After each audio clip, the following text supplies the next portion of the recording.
The following podcast is a little fiery but mostly peaceful. If you're an automaton, turn away now and shelter in place. If you're a Catholic ready to renew your prescriptions of red pills and white pills, stay tuned.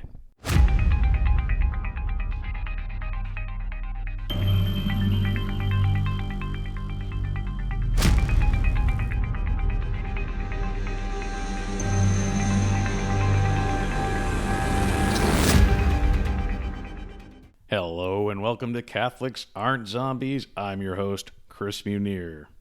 We are living in a gigantic Stanley Milgram Shock Experiment. We are just following orders, just like the SS Nazi soldiers back during World War II, the same ones that were tried at Nuremberg, and as such, we are allowing the banality of evil to unfurl right before our very eyes. Well, what in the world are the Stanley Milgram Shock Experiments? What in the world is that? I happen to have written about it in my book, Chapter 4 in Caesar Vacantism. I'll read a few pages for you just to give you an idea, and then I will explain how we are redoing this in 2020's America. Pretty much everywhere around the world, for that matter. So, yeah, this is in, Chapter 4, Caesar Vacantism, rendering to Caesar when Caesar goes nuts. The 2020 is a Stanley Milgram Shock Experiment. We are living in a recreation of the shock experiments conducted by Stanley Milgram in the 1960s to determine docility to authority. Milgram's experiments and research, published in the Journal of Abnormal and Social Psychology in 1963, proposed to explain why so many Germans, civilians and soldiers alike, followed orders during the Nazi atrocities. The conclusion was that people succumbed to the banality of evil out of a perverted sense of obedience. Milgram's procedure was to have his test subjects apply high-voltage shocks to an unseen pupil on the other side of a wall whenever he gave incorrect answers to questions. The test subjects, who would be unaware of who was on the other side, which was an actor, were encouraged by the experiment master to shock the pupil whenever a wrong answer was given, even after the pupil began writhing in pain and begging to be removed from the test. The test subject would even be aware of how much voltage was applied to the shock, which included a maximum of 450 volts. Enough to kill you. About 2 of 3 test subjects were willing to apply the highest shock at the promptings of the experiment master. These experiments are no longer permitted due to the mental stress heaped upon the participants, but they did provide insight into a frightening problem: mindless obedience to authority figures. While obedience is one of the 64 virtues according to pious tradition and scholarship, we should remember that obedience can be corrupted into obsequiousness and should only be given to legitimate superiors. Could we, for example, consider the Nazis to be a legitimate regime? Many would argue they were little more than opportunistic vultures who salvaged the scraps of a collapsed empire following the Versailles Treaty and the Great Depression. This was not a regime that deserved obedience. The Milgram experiments were careful not to attack the duplicity of the participants, since context has a lot to do with how people behave. It's not always a person's fault that they are duped when not on guard, or when they're caught in compromising, traumatized circumstances, or when besieged by a fear campaign. Sometimes it even depends on experience. As the adage goes, fool me once, shame on you. Fool me twice, shame on me. Everyone has been duped by a confidence artist at least once in life. I don't think that today's elites are trying to replicate these exact experiments. It's worse. They've purposely engineered a zombie culture, banking on how we are way more suggestible to authority figures than in the 60s. We should hope that only 2/3 of Americans would blindly electrocute their neighbors upon command. Now, so many folks adopt the commands of their oppressors by wearing masks when told by those who don't have the legislative authority to command it. They now cheer on the Marxist revolutionaries who kill and loot, they accept the halting of public worship of God, and even volunteer to relinquish gainful employment for quarantining. Our courage and willingness to disobey bad authority figures has decreased linearly, while the wickedness of our leaders has increased exponentially. This is a requisite for genocide, civil war, or other severe social strife. Make no mistake, people do not behave this way without prompting. Nobody ever thought to cancel every Easter celebration in the world over a contagion. Black Lives Matter riots didn't spawn by accident in every industrialized country in less than a week. Somebody with authority and influence put them up to it. Somebody's been telling the BLM protesters to shock their neighbors, and they have been happy to acquiesce. close quote. That's just a quick sample. If you like that, read my book, Caesar Vacantism. You can get way more on that. This is basically why I created this podcast. This is the big reason why the podcast is called Catholics Aren't Zombies. We cannot fall into this ugly mentality. And we're on the verge of doing it, and I'm afraid many of our brethren already have, and this is very sad.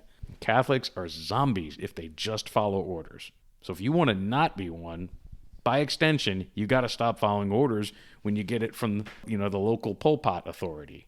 As I just read to you out of the book, I think way more than 68% of people would electrocute their neighbor. Give them the chance, the right authority figure, or basically any authority figure, tells them to do it, they're going to go and shock them. They don't care. Just like in Rwanda, over a course of 3 months, a whole bunch of people thought it was okay to hack up their neighbor with a machete. So this is real life, too. It's not just some kooky experiment they did. That experiment caused a lot of controversy. It changed the way they did experimental design in academia, and everything's got to get reviewed now. But it's not just a weird experiment. This shows how people behave. And it's especially true for our times. Think about it. Just look at the way people are acting now. We always do what we're told. People cave into every dictate of the state, and it doesn't even take a heck of a lot of coercion to do it. We're in a do what you're told kind of state. The state tells you to do something, you need to do what you're told. Why? Because you should be doing what you're told. Do what you're told, all right? Do what you're told. Oh, so you want an example. Okay, I'm sure, yeah. Have you been to the supermarket lately? So use that as a proxy for what you think people will do. Do you think people will zap their neighbor? Let's see. How duplicit and complicit are people? You see, hardly anybody thinks to rebel against these stupid mask mandates in the stores, no matter how indefinite those are, or no matter how simple it is to rebel. I never wear a mask. I haven't gone into a grocery store yet. And this is in a place where everybody else is doing it. Yet, even though I'm the one weirdo that's not doing it, you'd think they'd come after me. You'd think the store managers would, catch me on the radar or something, swoop in and attack me or something. That's hardly happened at all. Not in a grocery store.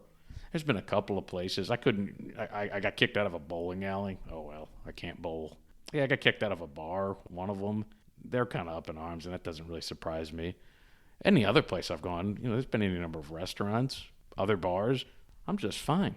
I hardly ever counter a whole lot of resistance. So, but what I'm wondering, why am I the only one that's trying? How come nobody thinks to test the waters a little bit? And that's because we're stuck in this Stanley Milgram Shock Experiment mentality. We're too lazy. We just want to go along with orders. We just want to go along to get along. Don't make any waves. Something deep down, the Holy Spirit tells us we shouldn't be zombies, but you know what? We can kind of crush that down a little bit. Let's just go along. It's more comfortable to just do what you're told. Just do what you're told. Everybody just gets in line like a sheep. And this also speaks to some broader political stuff. What we're even willing to talk about. We're intimidated to say anything critical about certain cohorts and communities in this country because we've been told never to criticize them. Who am I talking about? Well, how about black people, Jews, gay, lesbian, transgender, and a goat, women? All right, we can have a big, long discussion about any of these groups. Well, actually, we can't. We can have a big, long discussion about how they behave these days. But everybody's afraid to do that because they've been told not to, because these are the privileged groups. You always know who's in charge, right? By who you can't criticize. And these are the ones you can't, and we've been more than happy to just go along with it. And we're afraid to lose our sissy little job. Oh no, we might have to go rethink how we're going to make money. And darn, I won't be able to pay my $500 a month lease for my stupid car I shouldn't be driving. Oh dang, I won't be able to go to vacation in the Turks and Caicos. Oh freaking no. We're a bunch of wimps. We're a bunch of wussies. We're slaves to comfort, and that's been a big driving force. Think about that. Because this experiment I'm talking about, Stanley Milgram Shock Experiment, that's from something I published in 1963. Since that time, our comfort level has grown leaps and bounds, and our willingness to buck the trend has gone the other direction. I think that pretty well explains it, because we know that if we lose even the slightest bit of comfort, let alone, maybe a substantial amount, oh no, that's pain. It's not worth raising a fuss about anything. That's why they're going to take your guns from you. Oh, and by the way, it's not going to be some crazy thing where they run into your house, a big old SWAT team come in and grab your guns or hold you at gunpoint and force you to surrender. It ain't going to be like that. Becky Akers did a pretty good article recently about it. How they're going to freeze your bank account, tell you that you can't make a purchase unless you've already surrendered your guns beforehand. So they're going to get you where it hurts because they know how to pinch you. They know that nerve to get, and it's creature comforts. Now, I'll admit, if they really did freeze bank accounts or something like that, that is going to hurt rather substantially. But it all kind of comes back to we let it get this way. It started off as a little snowball, and it just avalanched. It fell down the hill and avalanched way out of control. Now we got a big old thing coming at us like a big cannonball from Indiana Jones or something. You don't rebel against the little stuff. Eventually, the big hurricane and avalanche tornado is coming after you. And that's where we're at now.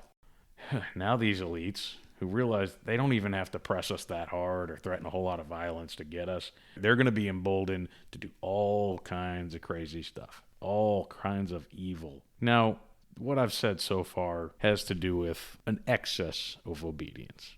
Obedience is not evil. Obedience is one of the 64 virtues.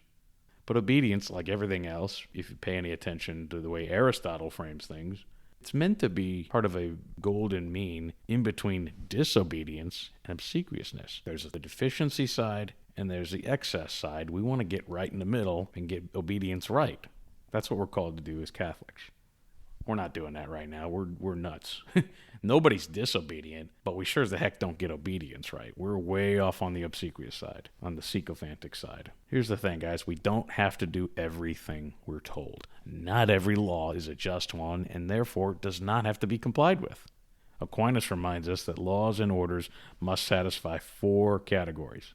They have to be just, they have to be for the common good, they have to be in accordance with reason, and when they're created, they have to be within the scope of the authority of those who are making the law.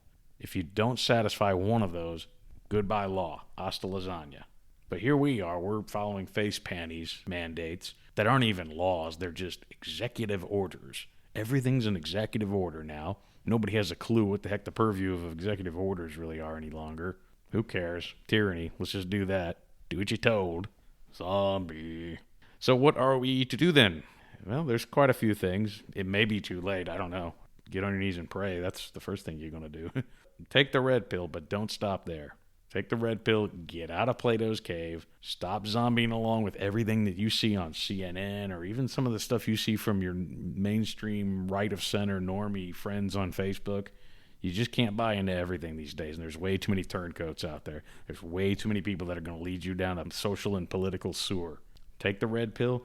Be careful, though, because on its own, you could get what's called red pill rage, and a lot of people are getting that right now. They're really ticked off. This has been kind of an old concept. A lot of people have been struggling with this for a better part of 10 or 12 years. I think ever since the really last nasty recession and the havoc that it's wreaked on us, a lot of people lost jobs, careers, agency in life. It's kind of what you get when you don't have faith. But yeah, there's this concept of red pill rage where you finally figure out what's going on. You see the matrix for what it is. You just go nuts. You don't want to do that. That's a big problem too. That's rage. That's wrath. So you need to take the white pill as well. This is what you're here for. This is why the podcast is Catholics Aren't Zombies. I don't know that I could help your run-of-the-mill Joe Average right now. Because if you don't got faith and you're not amenable to that and you're not willing to go that direction, I don't know that you got a chance to survive this. We're late in the game right now. So for Catholics, we ought to know what to do, though. It's not that complicated. I'm not giving you anything that's brand new.